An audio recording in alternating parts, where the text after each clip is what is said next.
नमस्कार दोस्तों, मैं हूं विनोद कुमार मिश्रा एडवोकेट। आपका सिविल लॉ स्टडी पॉइंट में आपका स्वागत करता हूं।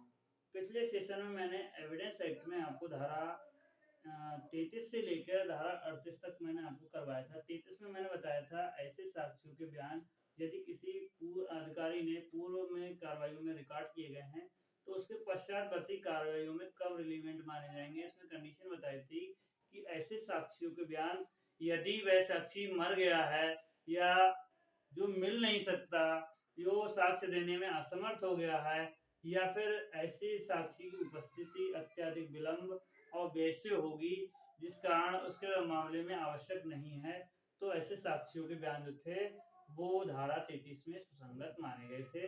धारा 34 में मैंने बताया था लोक पुस्तक में अंतर्विष्ट कोई प्रविष्टि है तो वो धारा 34 के अकॉर्डिंग सुसंगत मानी गई थी।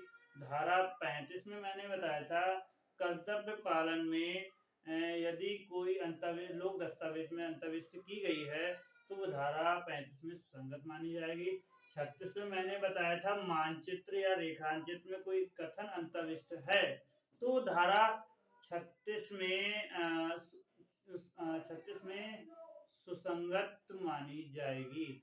धारा 37 में मैंने आपको बताया था यदि कोई अधिसूचना या अधिनियम है उसमें यदि कोई लोक कीर्ति अंतर्विष्ट है तो धारा 37 के अकॉर्डिंग सुसंगत मानी जाएगी। और धारा 38 में मैंने आपको बताया था कि यदि कोई विधि की पुस्तक है उसमें कोई विधि का प्रश्न अंतर्विष्ट है तो धारा 38 में सुसंगत मानी जाएगी। आज मैं आपको धारा 40 करवाऊंगा। यदि आप इस चैनल पे नए हैं तो इस चैनल को सब्सक्राइब कर दें एंड शेयर कर दें और बेल आइकन को ऑन कर दें जिससे हमारी लेटेस्ट वीडियो आप तक पहुंचती रहे। यदि आप हमारे पूर्व के लेक्चर आपको देखना चाहते हैं तो नीचे आपको प्ले लिस्ट मिल जाएगी, आपको हमारे सारे वीडियो अवेलेबल मिल जाएंगे। यदि आप हमारा पिछला लेक्चर इसी से संबंधित देखना चाहते हैं धारा 33 से लेकर 38 तक के बारे में तो आप हमारे नीचे दिए गए डिस्क्रिप्शन में लिंक दिया गया है तो वहां से आप हमारा वीडियो देख सकते हैं। चलिए आइए हम आपको आज धारा 40 के बारे में बताते हैं।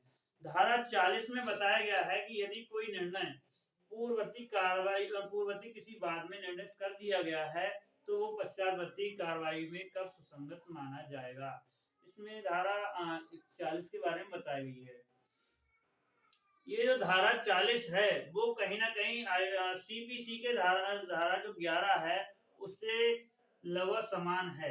उसमें भी यही बात कही गई यदि पूर्व न्याय का सिद्धांत दिया गया है उसमें यदि कोई बात पूर्व में कोई डिसाइड कर दी गई है तो वो पश्चात में डिसाइड नहीं की जाएगी, यानी वही आदेश उसी में माना जाएगा, इस सुनवाई हो जाएगी। और धारा 40 की हम बात कर रहे हैं, इसमें यदि कोई पूर्व अधिकारी द्वारा यदि न्यायालय ने आदेश पारित कर दिया है तो वो पश्चातवर्ती कार्रवाई में भी सुसंगत माना जाएगा। और ये दो धारा है वो कहीं ना कहीं सीपीसी 11 के समान ही है। इसमें धारा 40 कह रही है द्वितीय बाद में कोई आदेश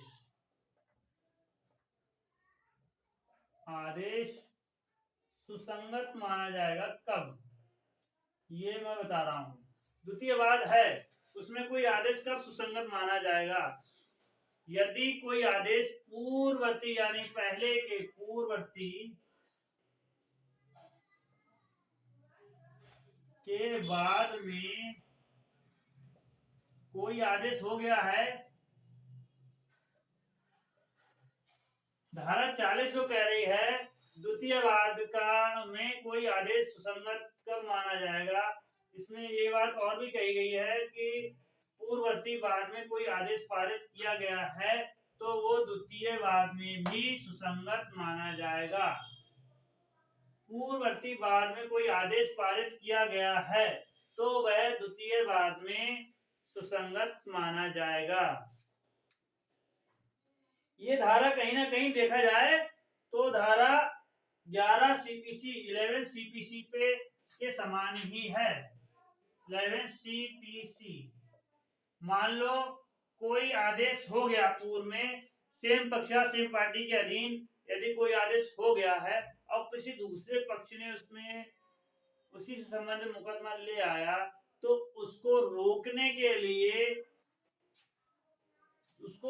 के लिए पूर्ववर्ती बाद के आदेश को पश्चातवर्ती बाद में लगाएगा और वो आदेश जो होगा वो सुसंगत माना जाएगा। यहाँ पर सीधी सीधी बात कही गई धारा 40 में, पूर्ववर्ती बाद में कोई अगर आदेश पारित कर दिया गया है तो द्वितीय यानी पश्चातवर्ती बाद में भी सुसंगत माना जाएगा। ये धारा 40 कह रही है एविडेंस एक्ट की। अब धारा 41 की बात कर रहे हैं। 41 जो बात कर रहा है कि जो पूर्ववर्ती बाद के आदेश हैं वो किस टाइप के होंगे। धारा हम 40 में पढ़ा था कि पूर्ववर्ती बाद के आदेश के जो है पश्चातवर्ती बाद में भी लागू होंगे, ये बात तुमने पढ़ ली थी। अब धारा हम 41 में पढ़ेंगे कि पूर्ववर्ती आदेश जो होंगे वो किस प्रकार के होंगे। पूर्ववर्ती बाद के आदेश, पूर्ववर्ती बाद के आदेश जो होंगे वो किस प्रकार के होंगे।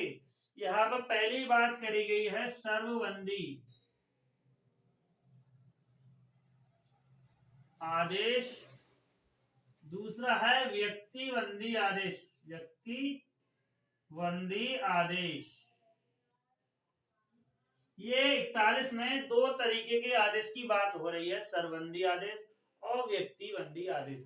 सर्वबंदी आदेश वे आदेश होते हैं जो संपूर्ण व्यक्ति या सभी व्यक्तियों पर लागू होते हैं। ये ऐसा कह सकते हैं कि सर्वबंदी वे घोषणाएं हैं जो सभी व्यक्तियों पर लागू होती है। उदाहरण के लिए ले लें, किसी व्यक्ति को यदि उदाहरण सर्वबंदी में यदि हम ले लें, किसी व्यक्ति को यदि अगर दिवालिया घोषित कर दिया गया है तो उसका दिवालिया घोषित होना सभी व्यक्तियों पर लागू होता है। यदि उससे कोई लेन देन करेगा तो वो अपनी व्यक्तिगत दायित्व के आधार पर लायबल माना जाएगा। उसका सीधे सीधे जो दिया गया है सर्वबंदी निर्णय एक प्रकार का घोषणा होती है और उसमें कोई दिवालिया व्यक्ति घोषित कर दिया जाता है तो उसका प्रभाव जो है सभी व्यक्तियों पर होता है। अब बात आती है व्यक्तिबंदी आदेश क्या है। व्यक्तिबंदी आदेश केवल पक्षकारों पर ही लागू होते हैं। सर्वबंदी आदेश में घोषणाएं आती हैं, जैसे दिवाली किसी घोषित कर दिया गया है तो उसका जो प्रभाव होगा, उसका दिवालिया घोषित होने का जो प्रभाव होगा अन्य सभी व्यक्तियों के प्रति समान होगा, अन्य प्रति व्यक्तियों के प्रति समान होगा। अब बात आती है व्यक्तिबंदी। व्यक्तिबंदी जो आदेश है वो व्यक्ति पक्षकारों पर लागू होते हैं। यार माइक गिर गया। अब धारा हम बात करते हैं 41 में ही कि सर्वबंदी आदेश जो होते हैं वो किस प्रकार के होते हैं। सर्वबंदी आदेश जो होते हैं वो किस प्रकार के होते हैं। तो पहला जो दिया गया है, पहला है प्रोवेट विषयक से संबंधित होता है, दूसरा है विभाग विषयक से संबंधित होगा,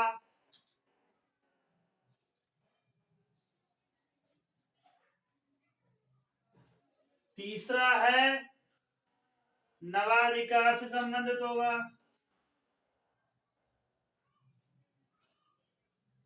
नवाधिकार विषयक से संबंधित होगा, चौथा है दिवाला विषयक अधिकारिता,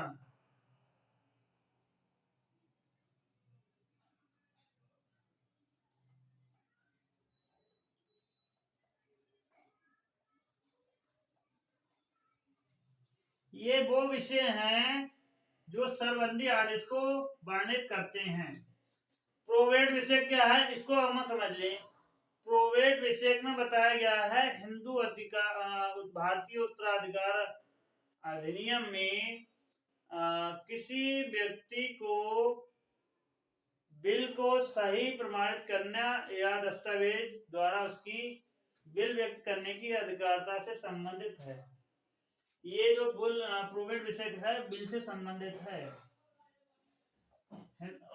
अधिकार हिंदू अधिनियम में बिल से संबंधित यदि किसी दस्तावेज को साबित करना है तो वो प्रोवेट विषय के रूप में साबित की जाएगी और उसका जो प्रभाव होगा वो जो होगा वो सभी व्यक्तियों पर लागू होगा। मान ली किसी व्यक्ति को संपत्ति यदि बिल के द्वारा मिल गई है, बिल के द्वारा मिलेगी तो अन्य पक्षकारों के विरुद्ध वो समान रूप से वो लागू होगा। मान ली किसी व्यक्ति के 4 पुत्र हैं और उसके किसी एक को बिल कर दी गई है तो उसका जो प्रभाव होगा उन तीनों अन्य शेष पक्षकारों के विरुद्ध लागू होगा।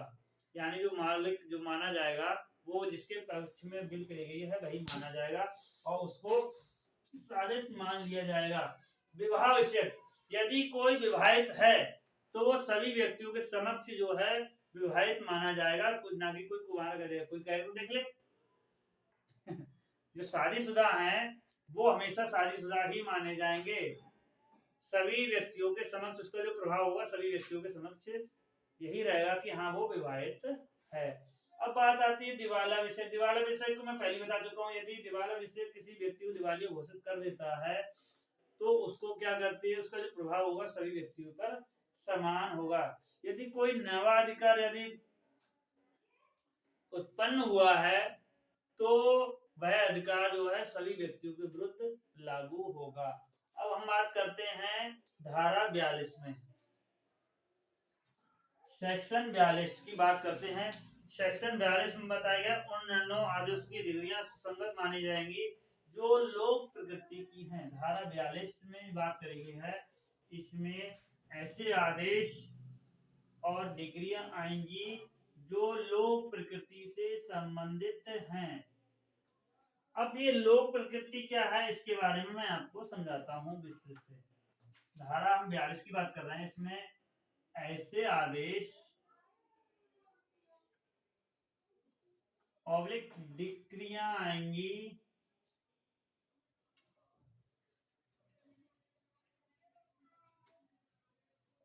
जो लोक प्रकृति की हैं, लोक प्रकृति की हैं। धारा 42 जो है लोक प्रकृति की है। अब लोक प्रकृति से संबंधित क्या है, ये बात लोक प्रकृति में इसमें एक उदाहरण देता हूं कि इसमें कोई अमुक मार्ग है, इसमें कोई विवाद ऐसे मान लो कोई क्वेश्चन अराइज होता है कोर्ट में कि कोई रास्ता जो है, मान लीजिए रास्ता जो है वो सार्वजनिक है या किसी प्राइवेट व्यक्ति का है। ऐसे लोक प्रकृति के जो होती हैं डिक्रियां आदेश होते हैं लोक प्रकृति के कि जो अमुक रास्ता है, अमुक रास्ता है वो लोक प्रकृति का है या नहीं है। ये धारा 42 डिसाइड अगर इस प्रकृति के हैं तो धारा 42 में सुसंगत माने जाएंगे। यदि कोई आदेश ऐसा है कि उसमें कोई आदेश ऐसा है जिसमें लोक प्रकृति से संबंधित है तो वो आदेश धारा 42 में सुसंगत माने जाएंगे। यदि ये बात साबित हो जाती है कि जो रास्ता है वो लोक प्रकृति का है और ऐसा आदेश जो है धारा 42 में सुसंगत माना जाएगा। ऐसे आदेश और डिक्रियां जो लोक प्रकृति की हैं वो धारा 42 में सुसंगत हैं। मान लो एक उदाहरण है, कोई अमुक रास्ता जो है लोक मार्ग है या नहीं, तो धारा 42 में सुसंगत होगी। इसमें एक बात और कही गई है कि ऐसे निर्णय नहीं आएंगे जो धारा 41 से संबंधित है। 41 से संबंधित है वो धारा 42 में नहीं आएंगे। अब धारा सेक्शन 43 की बात कर रहे हैं। सेक्शन 43 में 43 कह रहा है ऐसे विषयक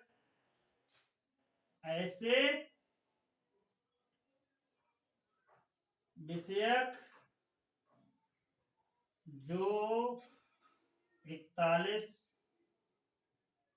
42 और 40, 41, 42 में नहीं आते। ऐसे निर्णय जो 41, 40, 41 और 42 में नहीं आते तो वो 43 में सुसंगत माने जाएंगे। 43 में सुसंगत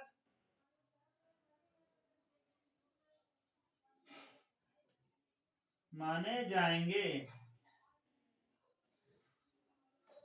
ऐसे विषय जो 41, 42, 40, 41, 42 में नहीं आए हैं वो धारा 43 में सुसंगत माने जाएंगे। अब हम धारा 44 की बात कर रहे हैं। 44 कह रहा है, सेक्शन 44 को कहता है कि ऐसे आदेश को चैलेंज कैसे, किस आधार पर किया जाएगा। धारा 44 जो बात कर रही है, एविडेंस एक्ट की धारा 44 जो बात कर रही है, यदि जो पूर्ण न्याय के सिद्धांत से संबंधित कोई आदेश है या 42 लोक प्रकृति से संबंधित कोई आदेश है, धारा 44 से संबंधित कोई आदेश है, तो धारा 44 में को के आधार में कब उस पर आपत्ति की जा सकेगी। आपत्ति के आधार इसमें बात करे गए हैं कि जो न्यायालय का आदेश है वो यदि न्यायालय का आदेश है तो वह यदि दुर्संधि से संबंधित है, दुर्संधि से प्रभावित है, दुर्संधि से प्रभावित है, तो ऐसे आदेश जो दुर्संधि से प्रभावित हैं वो संगत नहीं माने जाएंगे, उन पर आपत्ति की जा सकती है। दूसरा, अधिकारिता के उल्लंघन में दिए गए हैं, अधिकारिता के उल्लंघन में दिए गए हैं। यदि ऐसे आदेश जो है अधिकारिता के उल्लंघन में दिए गए हैं वो सुसंगत नहीं माने जाएंगे। धारा 44 कह रही है कि ऐसे आदेशों को किन आधार पर चुनौती दी जा सकती है। ऐसे आदेश यदि दुर्संधि से प्रभावित हैं तो सुसंगत नहीं माने जाएंगे। ऐसे आदेश अधिकारिता के उल्लंघन में दिए गए हैं तब नहीं माने जाएंगे। तीसरी बात जो कही गई है,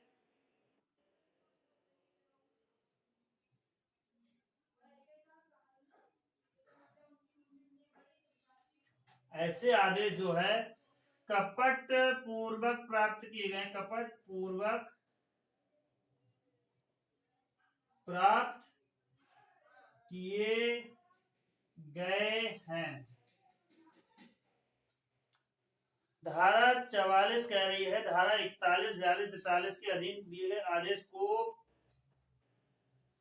कब चैलेंज किया जा सकता है, तो 3 कंडीशन दी गई हैं। यदि ऐसे आदेश कपट पूर्वक प्राप्त किए गए हैं, ऐसे आदेश दुर्संधि से प्राप्त किए गए हैं या अधिकारिता के उल्लंघन में दिए गए हैं, तो आदेश जो है धारा 44 के अकॉर्डिंग सुसंगत नहीं माने जाएंगे। आज के लिए बस इतना ही। अगले सेशन में आपको 45 में बताएंगे विशेषज्ञों की राय के बारे में कि कब विशेषज्ञों की राय सुसंगत मानी जाएगी और किससे संबंधित जो है राय विशेषज्ञ की राय सुसंगत मानी जाएंगी। आज के लिए बस इतना ही। यदि आप हमारे चैनल पे नए हैं तो इस चैनल को सब्सक्राइब कर लें और बेल आइकन को ऑन कर लें जिससे हमारी लेटेस्ट वीडियो आप तक मिलती रहे। आपके शुक्रिया करता हूँ ताकि आपका ऐसा प्यार बना रहे और हमारी वीडियो ज्यादा से ज्यादा देखी जा सके। धन्यवाद।